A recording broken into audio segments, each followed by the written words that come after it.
राहिल साहब हमारे साथ मौजूद हैं। इनसे इनकी फ़ील्ड के हवाले से क्योंकि मैं बात कर रही हूँ, तो सबसे पहले मुझे आप ये बताइए कि बतौर जज जो आपने खदमात सर अंजाम दिए हैं, तो आपको क्या सीखने को मिला उससे? देखिए, जब आप एज अ जज सर्व कर रहे होते हैं तो एक तो ऑब्वियसली एज अ जज जब आप केसेस को देखते हैं तो वो बड़ा एक डिफरेंट एंगल होता है, और एज अ लॉयर तो आप किसी एक पार्टी को रिप्रेजेंट डिफेंड कर कर रहे रहे होते हैं या थे। डिफेंड कर रहे होते हैं, लेकिन एज अ जज आप दोनों को तोलते हैं, दोनों के एक आर्गूमेंट्स को, और उसको कानून के मुताबिक उसको टटोल के उसके बाद then you give the judgement.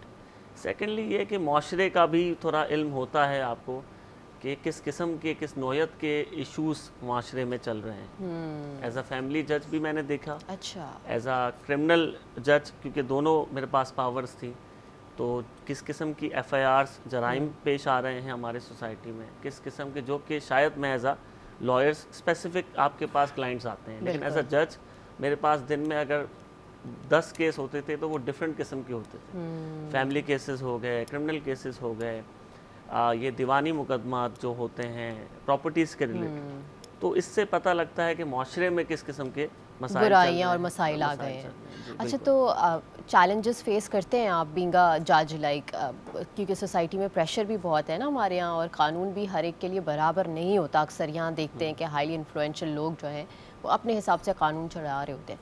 तो इस असना में आपने चैलेंजेस फेस किए?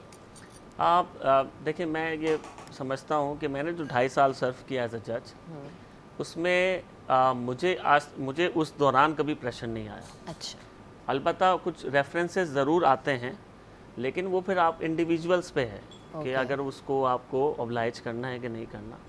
तो मेरे हिसाब से अगर जो इंडिविजुअल ये तय कर ले कि भाई उसको कोई प्रेशर नहीं लेना, तो जुडिशरी में वो चाहे तो वो ईमानदारी से अपना टेन्योर पूरा कर कर सकता है। सकते हैं। अच्छा, एक और भी इम्प्रेशन है ना कि जो जज साहिबान होते हैं वो भी अंडर प्रेशर होते हैं वकला के, तो इस बात में कितनी सदाकत है? That also depends on the individual, अगर वो उस प्रेशर में आ सकते हैं।